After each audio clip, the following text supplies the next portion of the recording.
Praise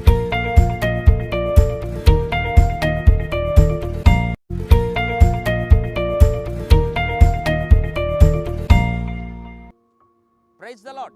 యేసుక్రీస్తు దివ్యనామంలో ఉదయకాల సమయంలో ప్రభుత్వ ప్రతిదినం అని ఆధ్యాత్మిక కార్యక్రమాన్ని వీక్షించుచున్న దేవుని బిడ్డలైన మీ అందరికీ నా హృదయపూర్వక వందనాలు తెలియజేస్తున్నాను. జీవితంలో ఏవి కూడా సాధించలేని పరిస్థితిలో అన్నీ ఓడిపోయి నీ జీవితం అంతా దుఃఖము, వేదన, ఆందోళన, కన్నీటితో ఉన్నావా?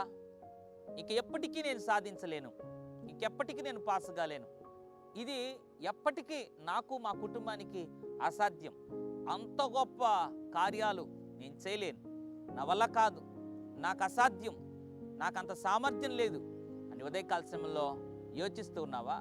అవును, వాస్తవమే, కానీ నీకు అసాధ్యం, నాకు అసాధ్యం, నేను ఒప్పుకుంటున్నాను. అయితే పరిశుద్ధ గ్రంథంలో నుండి ఒక అద్భుతమైనటువంటి మాటను దేవుడు జ్ఞాపకం చేయాలని ఆశపడుతున్నాడు. మార్కు సువార్త 10వ అధ్యాయం 27వ వచనం. యేసు వారిని చూచి, ఇది మనుషులకు అసాధ్యమే గాని దేవునికి అసాధ్యమైనది కాదు, దేవునికి సమస్తమును సాధ్యమే అనెను. Praise the lord.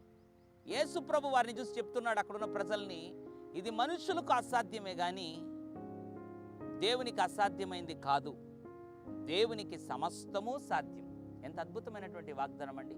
అవును, మనిషిగా నీకు నాకు మనం అనుకున్నవి నెరవేర్చుకోవటం, రాబట్టుకోవటం, లేదా గెలవటం, లేదా పొందుకోవటం అసాధ్యమేమో కానీ దేవునికి అసాధ్యమైంది కాదు.